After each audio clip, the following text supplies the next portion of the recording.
Mi nombre es Antonia, tengo 31 años, y durante 3 años admiré profundamente la dedicación de mi esposo Ricardo hacia su madre supuestamente enferma, hasta el día que decidí acompañarlo a visitarla, y descubrí que había estado viviendo una doble vida con mi prima, Leticia, en una casa que había comprado con mis ahorros. Ricardo y yo nos casamos hace 5 años después de un noviazgo de 2 años. Él trabajaba como supervisor en una fábrica textil en Tlalnepantla, y yo era contadora en una firma de consultoría. Éramos una pareja estable con planes claros: comprar una casa, ahorrar para el futuro y eventualmente tener hijos. Durante los primeros 2 años de matrimonio, todo parecía perfecto. Ricardo era atento, responsable con las finanzas del hogar, y compartíamos una visión similar sobre nuestro futuro. Vivíamos en un departamento modesto, pero cómodo en Naucalpan, y habíamos logrado ahorrar 850,000 pesos para el enganche de una casa. La situación cambió hace 3 años cuando Ricardo me informó que su madre, doña Carmen, había sido diagnosticada con diabetes avanzada y necesitaba cuidados regulares. Los doctores dicen que necesita monitoreo constante de azúcar, medicamentos especiales y ayuda con actividades básicas, me explicó con genuina preocupación. ¿Qué tan grave es?, le pregunté. Grave. Si no recibe cuidado adecuado, podría tener complicaciones serias. Incluso podría necesitar diálisis eventualmente. ¿Qué necesitas de mí? Necesito pasar los fines de semana con ella, sábado y domingo, para asegurarme de que tome sus medicamentos, coma apropiadamente y esté segura. Su petición me pareció completamente razonable. Ricardo había sido siempre un hijo dedicado y admiraba su compromiso con el cuidado familiar. Por supuesto, le dije, necesitas que contribuya económicamente para su tratamiento. Gracias por preguntar, pero puedo manejar los gastos médicos con mi sueldo. Solo necesito tiempo con ella. Durante las primeras semanas, el nuevo arreglo funcionó bien. Ricardo salía los viernes por la noche después del trabajo y regresaba los domingos por la noche. Me contaba sobre el estado de salud de su madre, los desafíos del cuidado, y lo agradecida que estaba de tener su apoyo. ¿Cómo está doña Carmen?, le preguntaba regularmente. Algunos días mejor que otros. Ayer tuvo un episodio donde su azúcar bajó peligrosamente. Tuve que llevarla al hospital. ¿Necesita cuidado profesional? Una enfermera. Los doctores dicen que por ahora el cuidado familiar es suficiente, pero necesito estar ahí para monitorearla. Después de 2 meses del nuevo arreglo, comencé a notar cambios sutiles en Ricardo. Llegaba a casa los domingos con mejor humor del que esperaría después de un fin de semana, cuidando a una persona enferma. Sus historias sobre las dificultades del cuidado no coincidían con su energía renovada. ¿No te agota cuidar a tu mamá todo el fin de semana?, le pregunté. Es agotador emocionalmente, pero también me da satisfacción poder ayudarla. ¿Pero no necesitas descanso? ¿Tiempo para ti? ¿Descanso suficiente ahí? Doña Carmen duerme mucho, así que tengo tiempo para relajarme. Sus respuestas eran lógicas, pero algo en su tono me hacía sentir que había información que no me estaba compartiendo. Después de 4 meses del arreglo, noté que Ricardo había comprado ropa nueva y parecía estar gastando dinero de maneras que no podía explicar completamente. ¿De dónde sacaste esa camisa?, le pregunté sobre una camisa cara que no recordaba haber visto antes. La compré el mes pasado. ¿No te gusta? Me gusta, pero parece costosa. No tanto. La encontré en oferta, pero cuando revisé nuestros extractos bancarios, no pude encontrar evidencia de compras de ropa que justificaran las prendas nuevas que había estado usando. También noté que Ricardo había comenzado a recibir llamadas telefónicas los martes y jueves por la noche que tomaba en privado, saliendo al balcón o al baño. ¿Quién llama tan tarde?, le pregunté después de una de estas llamadas. Es mi prima Leticia. Está pasando por problemas en su matrimonio y necesita a alguien con quien hablar. ¿Tu prima?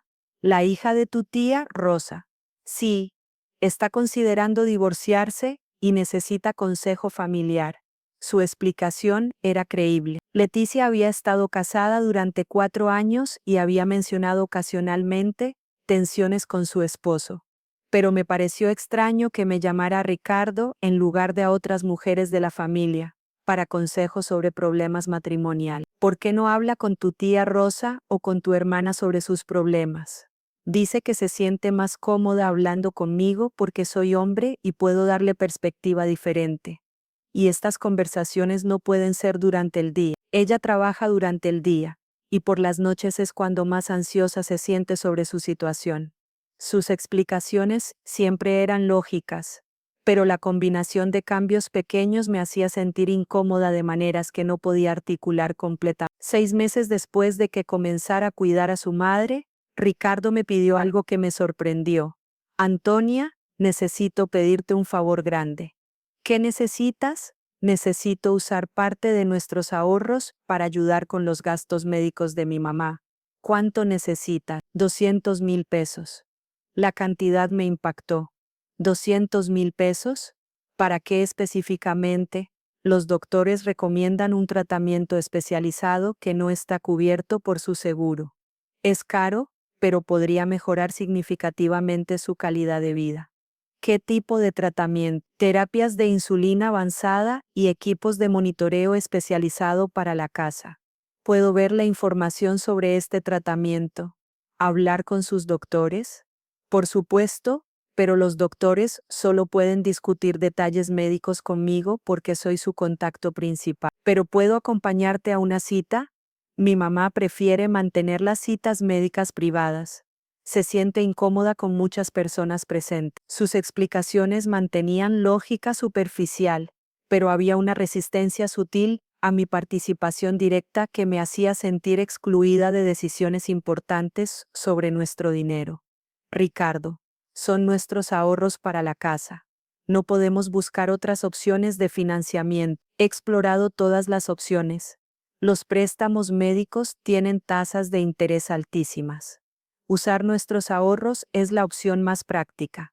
¿Y si algo nos pasa a nosotros? ¿Si perdemos nuestros trabajos? Antonia, es mi madre. No puedo negarle tratamiento que podría salvar su vida, porque tenemos miedo hipotético sobre el futuro. Su argumento era moralmente convincente. ¿Cómo podía priorizar la compra de una casa sobre la salud de su madre? Está bien, accedí finalmente, pero quiero estar más involucrada en las decisiones futuras sobre gastos médicos. Por supuesto, te mantendré informada sobre todo. Ricardo retiró los 200,000 pesos la semana siguiente y me mostró recibos de compras de equipos médicos y medicamentos especializados. Durante los siguientes meses, continuó su rutina de fines de semana con su madre, pero comencé a notar más cambios en su comportamiento. Parecía más secretivo sobre sus actividades y más defensivo cuando le hacía preguntas sobre el progreso del tratamiento de su madre. ¿Cómo está respondiendo doña Carmen al nuevo tratamiento? Le preguntaba regularmente. Lentamente, pero mejorando. Estos tratamientos toman tiempo para mostrar resultados. ¿Cuándo podré visitarla? Me siento mal por no haber estado ahí para apoyar. Los doctores recomiendan minimizar visitas durante esta fase del tratamiento. Su sistema inmunológico está delicado. ¿Pero puedo llamarla por teléfono? Prefiere descansar y no hablar mucho. El estrés afecta sus niveles de azúcar. Cada vez que trataba de tener contacto directo con doña Carmen, Ricardo tenía una razón médica para desalentarlo. Comencé a sentir que estaba siendo sistemáticamente excluida de la situación. Un año después de que comenzara el tratamiento, Ricardo me pidió más dinero. Los doctores recomiendan una segunda fase del tratamiento, me informó. ¿Cuánto necesitas esta vez? 300,000 pesos. Ricardo, eso agotaría más de la mitad de nuestros ahorros restantes. Lo sé, pero los doctores dicen que esta fase es crucial. Sin ella, todo el progreso que hemos hecho podría perderse. ¿Puedes darme más detalles específicos sobre este tratamiento? Es terapia celular avanzada, muy técnica, pero básicamente regenera las células que producen insulina. ¿Puedo investigar sobre esto? ¿Hablar con otros especialistas? Los doctores que están tratando a mi mamá son los únicos en México que ofrecen este tratamiento específico. ¿Cómo se llaman? ¿En qué hospital trabajan? Es una clínica privada especializada. Doctor Hernández y Doctor Morales. Cuando traté de investigar sobre la clínica y los doctores que Ricardo había mencionado, no pude encontrar información verificable sobre ellos o sobre el tratamiento específico que describía. Ricardo, no puedo encontrar información sobre esta clínica o estos doctores en línea. No todos los especialistas tienen presencia web extensa. Son muy exclusivos. ¿Puedes darme la dirección de la clínica? ¿Por qué necesitas la dirección?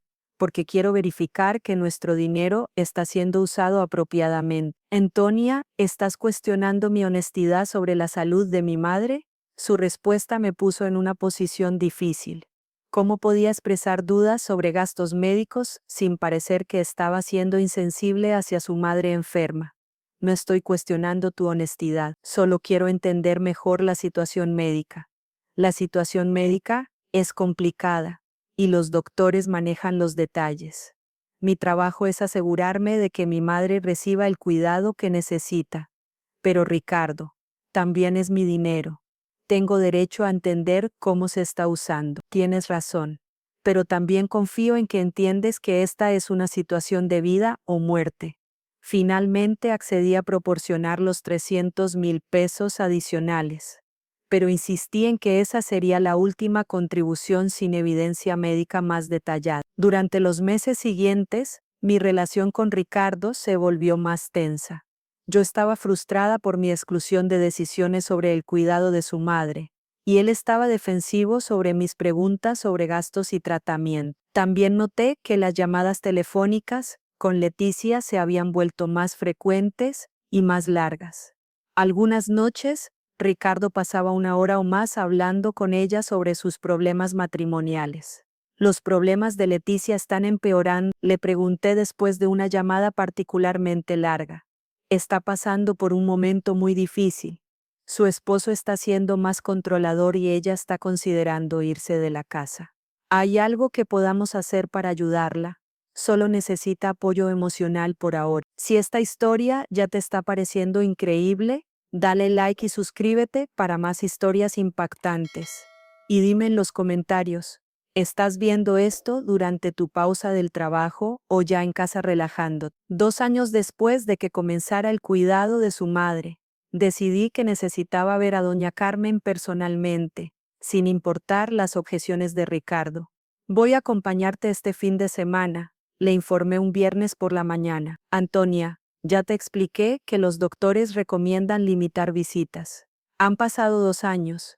Su sistema inmunológico no puede estar tan delicado después de tanto tratamiento. Pero el estrés de visitas puede afectar sus niveles de azúcar. Ricardo, es tu esposa. Tengo derecho a ver a mi suegra, especialmente después de contribuir con 500,000 pesos a su tratamiento. Déjame llamar a los doctores para preguntar si es apropiado. No necesitas llamar a los doctores. Voy contigo. Ricardo parecía genuinamente nervioso sobre mi insistencia, lo cual confirmó mis sospechas de que había algo que no me estaba diciendo. Está bien, accedió finalmente. Pero si los doctores dicen que la visita está afectando negativamente su salud, tendrás que irte. Entendido. El viernes por la noche, manejamos hacia la casa de doña Carmen en una zona de Tlalnepantla, que no conocía bien. Durante el viaje, Ricardo parecía tenso y hacía comentarios constantes sobre cómo debía comportarme para no estresar a su madre. Recuerda que está muy frágil, me decía. No hagas preguntas sobre su tratamiento que podrían preocuparla. Ricardo, sé cómo comportarme alrededor de personas enfermas. También recuerda que puede estar confundida a veces. Los medicamentos afectan su memoria. ¿Su memoria? No habías mencionado problemas de memoria antes. Es un efecto secundario reciente. Los doctores dicen que es temporal. Cuando llegamos a la dirección que Ricardo había dado, me sorprendió ver una casa grande y nueva en un vecindario claramente próspero. No era lo que esperaría para alguien que supuestamente estaba gastando enormes cantidades en tratamientos médicos. ¿Esta es la casa de tu mamá?, pregunté. Sí, se mudó aquí hace un año, para estar más cerca de la clínica especializada. ¿Cómo pagó esta casa? Vendió su casa anterior y usó el dinero para comprar esta. Pero si está gastando tanto en tratamientos médicos, ¿cómo tuvo dinero para una casa más cara? La casa anterior estaba en mejor ubicación. Esta era más barata. Sus explicaciones mantenían lógica superficial, pero la casa claramente no era más barata que una típica casa en cualquier otro vecindario. Ricardo abrió la puerta con su propia llave, lo cual me pareció normal para alguien que cuidaba regularmente a su madre. Mamá, gritó al entrar. Traje a Antonia para visitarte. Esperamos en la sala durante varios minutos antes de que doña Carmen apareciera. Cuando la vi, me quedé conmocionada. Doña Carmen no se veía enferma en absoluto. Se veía saludable, energética y claramente confundida sobre por qué yo estaba ahí. Antonia, ¿qué haces aquí?, me preguntó con sorpresa genuina. Vine a visitarte, doña Carmen. ¿Cómo se siente? Me siento bien. ¿Por qué no me sentiría bien? Miré a Ricardo, esperando que explicara la discrepancia entre la apariencia saludable de su madre y los años de cuidado médico intensivo que supuestamente había estado proporcionando. Mamá ha tenido un día particularmente bueno, explicó Ricardo rápidamente. Los medicamentos nuevos están funcionando bien. ¿Medicamentos nuevos?, preguntó doña Carmen con confusión obvia. ¿De qué medicamentos hablas? Para tu diabetes, mamá. Diabetes. ¿Quién te dijo que tengo diabetes? El intercambio entre Ricardo y doña Carmen me dejó completamente confundida. Era evidente que doña Carmen no sabía nada sobre ningún diagnóstico de diabetes o tratamiento médico. Doña Carmen, le pregunté directamente, ¿usted está recibiendo tratamiento para diabetes? No tengo diabetes, respondió claramente. Mis últimos exámenes médicos salieron perfectos. ¿Cuándo fueron sus últimos exámenes médicos? Hace 3 meses. Mi doctor dice que soy más saludable que muchas mujeres de mi edad. Miré a Ricardo, quien se veía pálido y claramente nervioso. Ricardo, ¿puedes explicar esta confusión? Mamá a veces se confunde sobre su condición médica, murmuró. Es parte de los efectos de los medicamentos. ¿Confusión?, respondió doña Carmen con indignación. No estoy confundida. Estoy perfectamente bien. Doña Carmen, continué, Ricardo viene a cuidarla todos los fines de semana. ¿Cuidarme? ¿Por qué necesitaría que Ricardo me cuide? Él no pasa los fines de semana aquí. No, Ricardo casi nunca viene a visitarme. La última vez que lo vi fue hace más de un mes. La revelación me golpeó como un martillo. Durante 2 años, Ricardo había estado mintiendo sobre dónde pasaba sus fines de semana. Entonces, ¿dónde pasa Ricardo sus fines de semana?, le pregunté a doña Carmen. No tengo idea, pero definitivamente no conmigo. En ese momento, escuché voces viniendo de la cocina. Sonaba como una mujer hablando por teléfono. ¿Quién más está en la casa?, le pregunté a doña Carmen. Leticia está aquí, vive aquí ahora. Leticia vive aquí, sí, se mudó hace año y medio después de su divorcio. Todas las piezas del rompecabezas comenzaron a encajar simultáneamente. Ricardo no había estado cuidando a su madre enferma. Había estado viviendo con Leticia en una casa que probablemente había comprado con nuestros ahorros. ¿Puedo hablar con Leticia?, pregunté. Doña Carmen me guió hacia la cocina, donde encontré a Leticia preparando la cena en una cocina que claramente era suya, no de una invitada temporal. Antonia, dijo Leticia con sorpresa y pánico obvio. ¿Qué estás haciendo aquí? Vine a visitar a doña Carmen. ¿Tú qué estás haciendo aquí? Yo estoy ayudando a doña Carmen con algunas cosas. ¿Vives aquí? Leticia miró a Ricardo con pánico. Ricardo se veía como si quisiera desaparecer. Leticia, le pregunté directamente, ¿tú y Ricardo están viviendo juntos en esta casa? Es complicado, murmuró. No es complicado. Es una pregunta simple. ¿Sí o no? Sí, admitió finalmente. ¿Por cuánto tiempo? Año y medio. ¿Y esta casa? ¿Quién la compró? Leticia miró a Ricardo nuevamente, claramente esperando que él respondiera. Yo la compré, admitió Ricardo finalmente. ¿Con qué dinero? Con nuestros ahorros. ¿Los 500,000 pesos que dijiste que eran para el tratamiento médico de tu madre? Sí, la confesión fue devastadora, pero al mismo tiempo un alivio. Después de meses de sentir que algo estaba mal, pero no poder identificar exactamente qué, finalmente tenía la verdad completa. Y los fines de semana que supuestamente cuidabas a tu madre, los pasaba aquí, con Leticia. ¿Viviendo como pareja? Sí. Mientras yo estaba sola en casa creyendo que eras un esposo dedicado cuidando a su madre enferma. Antonia, ¿puedo explicarte? ¿Explicarme qué? Explicarme que has estado viviendo una doble vida durante 2 años. Explicarme que robaste nuestros ahorros para comprar una casa para tu amante. Explicarme que me mentiste sistemáticamente durante años. ¿No era supuesto ser permanente? Que no era supuesto ser permanente. Mi relación con Leticia era supuesto ser temporal mientras ella pasaba por su divorcio. Temporal, compraste una casa. Viven juntos hace 1 año y medio. Las cosas se complicaron. Las cosas no se complicaron. Tú complicaste las cosas eligiendo tener una aventura y usar mis ahorros para financiarla. La confrontación continuó durante horas. Ricardo alternaba entre defender sus acciones, minimizar su impacto y culpar a Leticia por seducirlo durante un momento de vulnerabilidad. Leticia estaba pasando por un divorcio difícil. Explicó, necesitaba apoyo emocional. Y ese apoyo emocional requería que vivieras con ella en una casa comprada con mi dinero. Al principio solo la estaba aconsejando por teléfono, pero su situación se volvió más complicada. ¿Complicada cómo? Su esposo se volvió abusivo. Necesitaba un lugar seguro donde quedarse. ¿Y por qué no le dijiste esto a mí? ¿Por qué inventaste la historia sobre tu madre enferma? Porque sabía que no entenderías. No entendería que Leticia realmente me necesitaba. Pero yo no necesitaba honestidad de mi esposo. Antonia, no fue mi intención lastimarte. ¿Cuál era tu intención entonces? Ayudar a Leticia a pasar por su crisis y luego regresar a nuestra vida normal. ¿Y cuándo ibas a regresar a nuestra vida normal? Cuando Leticia estuviera estable emocionalmente. ¿En 1 año? ¿En 5 años? ¿En 10 años?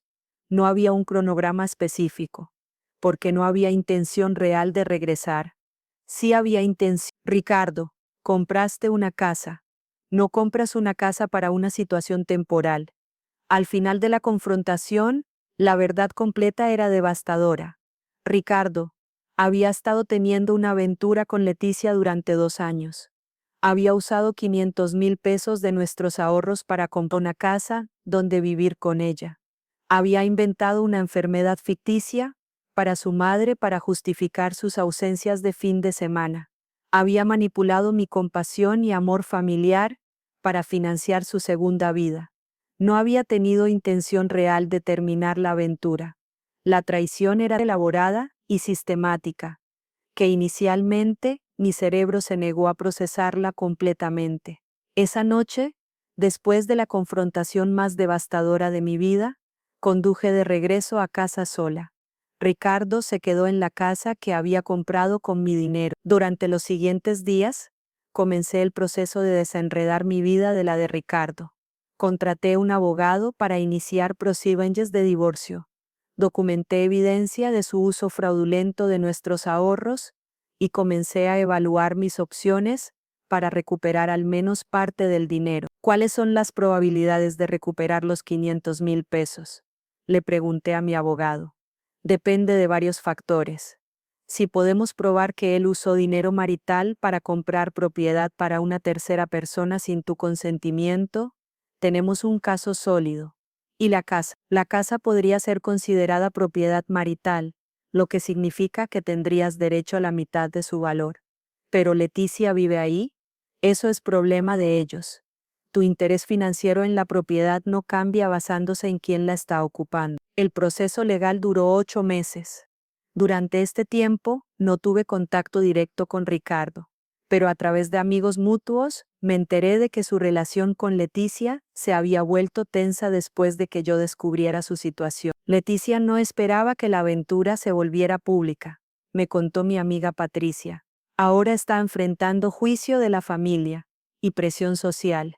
Y Ricardo, aparentemente, está arrepentido y quiere intentar reconciliarse contigo. Reconciliarse. Después de vivir una doble vida durante 2 años, dice que la aventura fue un error y que realmente te ama. Si me amara, no habría gastado nuestros ahorros en una casa para otra mujer. El juez falló en mi favor en la mayoría de aspectos del divorcio. Ricardo fue obligado a venderme su mitad de la casa, o comprar mi mitad al valor de mercado. También fue obligado a reembolsar 300,000 pesos de los 500,000 que había usado sin mi consentimiento. No puedo pagar 300,000 pesos inmediatamente, me dijo Ricardo durante una audiencia. Entonces puedes vender la casa que compraste con mi dinero, respondí. ¿Pero dónde viviría Leticia? Eso no es mi problema, Ricardo. Antonia, por favor. Leticia no tiene a dónde ir. Leticia debería haber considerado eso antes de acostarse con mi esposo. ¿No puedes mostrar algo de compasión? ¿Compasión? ¿Me estás pidiendo compasión para la mujer que ayudó a destruir mi matrimonio? Ella no destruyó nuestro matrimonio. Yo lo hice. Tienes razón, tú lo destruiste. Y ahora tienes que enfrentar las consecuencias. Ricardo finalmente vendió la casa y me reembolsó los 300,000 pesos, más costos legales y daños punitivos. Leticia tuvo que mudarse de regreso con su familia, y su relación con Ricardo aparentemente terminó poco después, debido al estrés financiero y social. 2 años después del divorcio, he reconstruido mi vida completamente. Compré mi propia casa pequeña pero cómoda. He sido promovida en mi trabajo y he comenzado a salir nuevamente. ¿Alguna vez lamentas haber ido a ver a doña Carmen ese día?, me preguntó Patricia durante una cena. Jamás, respondí sin dudar. Prefiero conocer la verdad dolorosa que vivir en una mentira cómoda.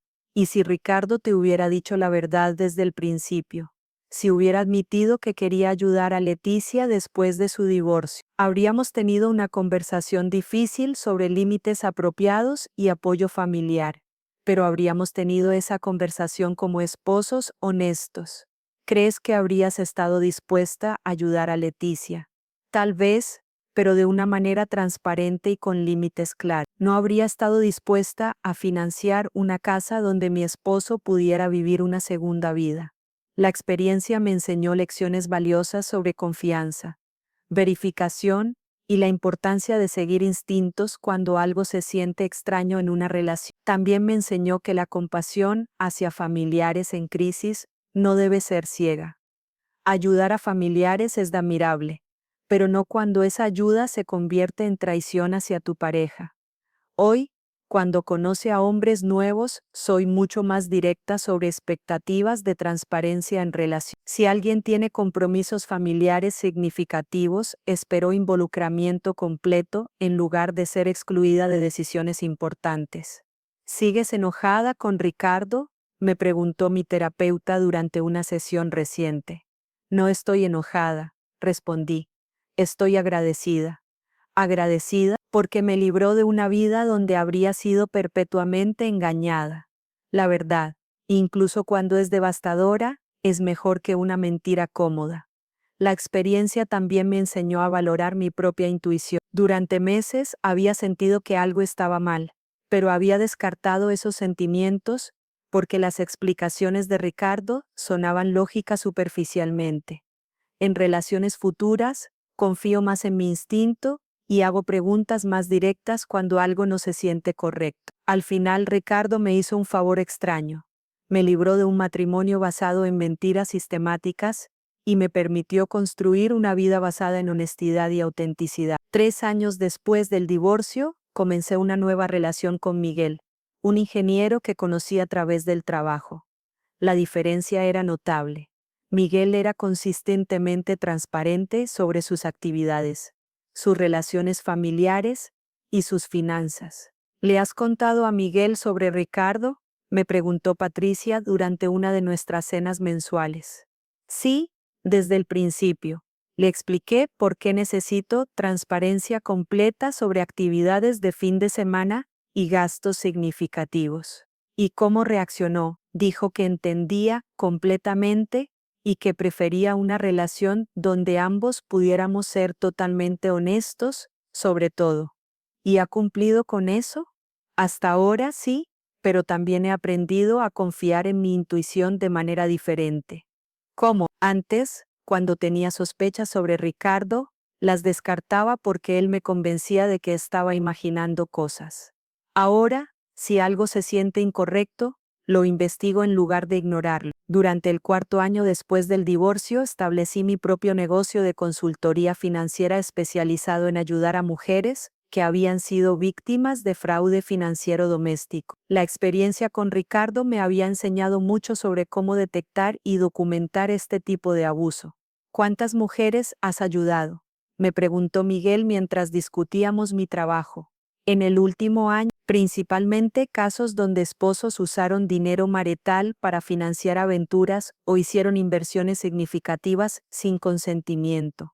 ¿Es realmente tan común?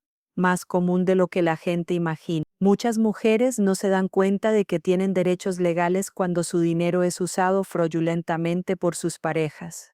Mi trabajo me permitió convertir mi experiencia traumática en una herramienta para ayudar a otras mujeres. Desarrollé protocolos para documentar evidencia de fraude financiero.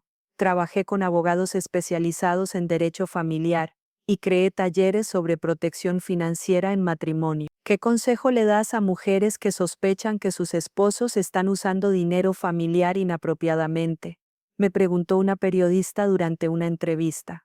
Primero, que confíen en su intuición. Si algo se siente extraño financieramente, investigue. Segundo, que mantengan acceso independiente a información financiera. Tercero, que documenten todas las inconsistencias que noten. Y sobre confrontar a sus esposos, que no confronten hasta tener evidencia sólida. Los hombres que cometen fraude financiero doméstico suelen ser muy hábiles para crear explicaciones convincentes. 5 años después del divorcio, Miguel y yo nos comprometimos. Esta vez, el proceso se sintió completamente diferente, basado en confianza verificable, comunicación constante y transparencia financiera total. ¿Tienes miedo de casarte otra vez?, me preguntó Miguel mientras planeábamos nuestra boda. No tengo miedo de casarme contigo, respondí, pero sí insisto en mantener protecciones financieras que no tuve con Ricardo. ¿Como qué? Cuentas separadas para gastos personales, aprobación mutua para gastos mayores de 10,000 pesos y acceso completo a toda información financiera. Y si eso se siente demasiado controlador, entonces no somos compatibles para el matrimonio. Aprendí que la transparencia financiera no es opcional en una relación saludable. Durante nuestra boda, pequeña pero hermosa, hice un brindis que reflejaba lo que había aprendido. Miguel me ha mostrado la diferencia entre amor que requiere ceguera y amor que prospera con transparencia. Con Ricardo, me pidieron que confiara sin verificar. Con Miguel, confío porque puedo verificar. 6 años después del divorcio, recibí una llamada inesperada de Leticia. Era la primera vez que habíamos hablado desde el día que descubrí su relación con Ricardo. Antonia, sé que probablemente no quieres hablar conmigo, comenzó. ¿Qué necesitas, Leticia? Quería disculparme apropiadamente y agradecerte. ¿Agradecerme por qué? Por exponer la verdad. Ricardo y yo éramos tóxicos juntos. Ambos estábamos usando la situación para evitar enfrentar nuestros propios problemas. Y ahora estoy en terapia. Tengo mi propio apartamento y he aprendido a no involucrarme con hombres casados. Y Ricardo, no hemos hablado en 2 años. Creo que finalmente entendió el daño que causó. ¿Por qué me llamas ahora? Porque me voy a casar el próximo año. Y quería que supieras que he cambiado. Que entiendo que lo que hicimos estuvo mal. Aprecio la llamada, Leticia. Te deseo felicidad en tu matrimonio. ¿Podrías considerarme perdonada algún día? Ya te perdoné hace años. pero eso no significa que quiera una relación contigo. Lo entiendo. La conversación me ayudó a cerrar completamente ese capítulo de mi vida, no porque necesitara la disculpa de Leticia, sino porque me confirmó que había tomado las decisiones correctas. Hoy, 7 años después del día que descubrí la traición de Ricardo, tengo una vida que excede cualquier expectativa que tenía durante mi primer matrimonio. Mi negocio prospera, mi matrimonio con Miguel es sólido y transparente, y ha ayudado a cientos de mujeres a protegerse del fraude financiero doméstico.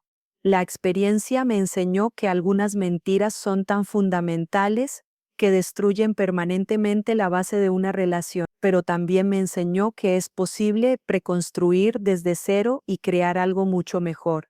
¿Alguna vez lamentas haber sido tan insistente sobre ver a doña Carmen?, me preguntó Miguel durante nuestro aniversario.